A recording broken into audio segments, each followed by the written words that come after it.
Hi guys, welcome to my YouTube channel Joy Flash explainer पर आप सभी का स्वागत है। आज मैं गॉड ऑफ ब्लैक फील्ड का एपिसोड 9 का एक्सप्लेन कर रहा हूँ।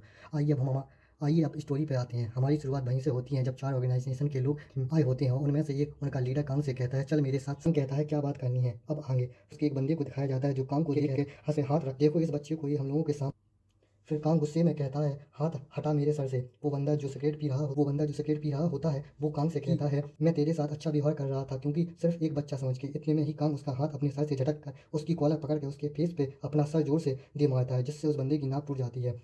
और जल्दी से पीछे उसका हाथ पकड़कर उसे एक धोबी पछाड़ दे मारता है। तभी यह सब देख के स्कूल के बच्चे कहते हैं, देखो वो लोग फाइट कर रहे हैं। और सब बच्चों से कहता है, ये आज के बच्चे जहाँ कुछ दिखा नहीं और भी मोबाइल लेके वीडियो बनाने लगते हैं। कहता है, अपने अपने फ़ोन को रखो। तभी एक बच्चे के पास जाके उसके फ़ोन को फेंक देता है और उसका फ़ोन टूट जाता है। और कहता है, चल बंद कर दे। तभी ये सब देख के सारे बच्चे अपना अपना मोबाइल छिपा लेते हैं।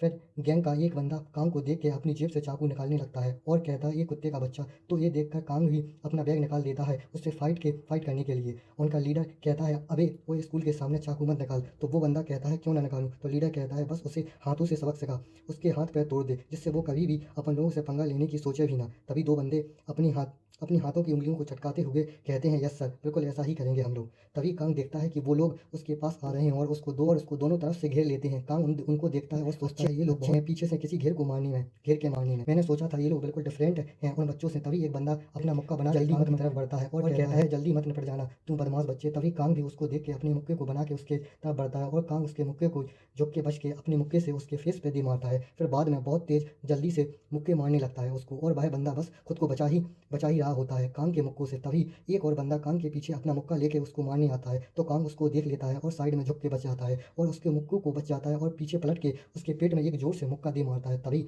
वह बंदा जिसकी कांग ने पहले कुटाई कर रखी थी उसको होश आता है और वो दांत पीसते हुए दोबारा अपना मुक्का बना के कांग को मारने आ जाता है। तो कांग घूम के उसके फेस पे अपना एक मुक्का दे मारता है, जिससे उसका लाल पानी निकल आता है। तभी वह दूसरा बंदा अपना मुक्का कांग के बिल्कुल पास ले आता है। तो कांग झुक के उसके मुक्के से बच जाता है। फिर कांग पीछे से उसको लात मारता है तो वह अपने एक हाथ से रोक लेता है और पीछे खिसकने लगता है। फिर कांग उस पर अपने मुक्कों की बरसात कर देता है। तभी कांग के मुक्कों से बचते बचते सोचता है, ये बहुत परेशान कर रहा है। फिर कांग सोचता है कि जैसा मैंने सोचा था, एडल्ट बिल्कुल डिफरेंट होते हैं बच्चों से।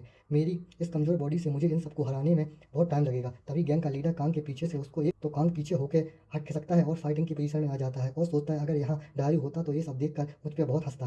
तभी गैंग का लीडर कहता है, ठीक है, अब हम लोग तेरी फाइटिंग स्किल बहुत देख चुके हैं, अब आराम से हम लोगों के साथ चल और बात करते हैं। और हम लोगों ने तुझसे पहले ही कहा था कि हम लोग आज फाइट करने के लिए नहीं आए हैं। तभी कांग गुस्से में कहता है, आई डोंट केयर कि तुम लोग यहाँ काय के लिए आए हो। अभी मेरा बिल्कुल भी मूड नहीं है किसी के साथ कहीं भी जाने का। लीडर अपनी जेब से हाथ निकालते हुए कहता है, नहीं कर सकते, अब मैं इसमें कुछ नहीं, बस तुझे अच्छा खासा सबक सिखाने के अलावा। और अपने हाथ से चॉप बना के कांग की तरफ अटैक कर देता है। तो कांग अपनी लेफ्ट हैंड को साइड में लेके उससे बच जाता है, उसके हाथ को पकड़ के उसके हाथ को मोड़ देता है और अपनी कोहनी से उसके फेस पे अटैक कर। दो बंदे कांग की तरफ अटैक करने के लिए बढ़ते हैं और कहते हैं, साला अभी तक हम लोग इसे बच्चा समझ के इजी जा रहे थे, अब लगता है सीरियस होना पड़ेगा। तभी लीडर को छोड़ इन लोगों की तरफ देखता है और ये लोग भी कांग की तरफ देखते हैं। तभी अपनी स्नो वाइट यानी किम आ जाती है कान में फ़ोन लगा के और कहती है, मैंने पुलिस को फ़ोन लगा दिया है कि ये लोग यहाँ फाइट कर रहे हैं। तभी वो कहती है, इस जगह का नाम है। तभी लीडर कहता है, ये बहुत परेशान करने वाला होगा, और खड़े होते हुए कहता है, आज तो हम लोग जा रहे हैं, तुझे याद रखूंगा। तभी कांग भी गुस्से में कहता है, अगर अगली बार आया ना तू तो मैं तेरा ये हाथ तोड़ के रख दूंगा। तभी वो लोग कार में बैठ के चले जाते हैं। तभी अपनी स्नो वाइट की किम राहत की सांस लेती है। तभी कांग किम के पास आके कहता है कि चलो अब अपन भी चलें, अगर पुलिस आई तो अपन लोगों से फालतू के सवाल करके परेशान कर देगी। दिखाते हुए कहती है, पुलिस नहीं आएगी। तो कांग कहता है, क्यों।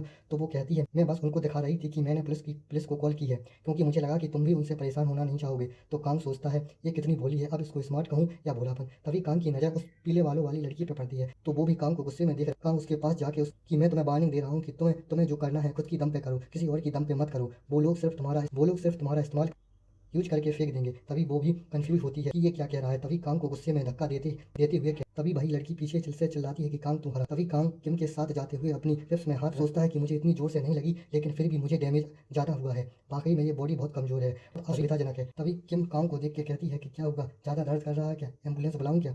फिर कांग कहता है, नहीं मैं ठीक हूँ, चलो कुछ खाने चलते हैं। और किम से पूछता है कि तुम पिज्ज़ा खाना पसंद करती हो। तभी किम भी कांग को देखती है और मुस्कुराती हुए कहती है, हाँ मुझे पसंद है। तभी अगले दिन स्कूल का सीन दिखाया जाता है, जहाँ क्लास में टीचर हिस्ट्री और फिलोसॉफी पढ़ा रही होती है। जाने क्या पढ़ा रही होती है, मुझे तो कुछ समझ में आया नहीं है, ना भाई अपने काम को कुछ समझ में आया है। तो वह सोते सोते नोट बना रहा होता है कि जाने क्या पढ़ा रही है टीचर। तभी किम कहती है कि क्लास खत्म हो गई है। तो कांग कहता है, हाँ पता है मुझे। फिर डेस्क पे सर रख के लेट जाता है और कहता है, वो कहता है अब मैं और नहीं पढ़, इससे अच्छा तो मुझे बैटलफील्ड में लड़ने भेज दिया जाए। तभी एक लड़का आता है तो किम उसको देखती है, फिर 3-4 लड़के खड़े हो जाते हैं तो किम नर्वस हो जाती है तो कांग तो क्या चाहिए तुम लोगों को? तभी उनमें से एक लड़का कहता है मैं फर्स्ट ईयर का हूँ और ये दोनों सेकंड ईयर के हैं, हम लोग आपको नमस्कार करने आए हैं और हफ्ता देने आए हैं इस वीक का, ये लो इस वीक का पेमेंट। तो कांग उस लिफाफे को देखता है और सोचता है और कहता है अभी तुम लोगों को ये किसने कहा कि देने? वो पीछे तभी कांग गुस्से में देखता है और हाथ से इशारा करके कहता है मुझे नहीं चाहिए, जाओ जिसके पैसे हैं उसको वापस कराओ और ऐसा ग्रुप में मत घूमा करो वरना बच्चे देख के डर जाते हैं। और अपना सर डेस्क पे रख के कहता है अब जाओ मैं थक गया हूँ। तो वो लोग कहते हैं यस सर। तभी एक और चश्मे वाला लड़का आता है और कांग को बुलाता है तो कांग कहता है अबे अब तुझे क्या चाहिए? तो वो कहता है आपको पीटी टीचर ने बुलाया है।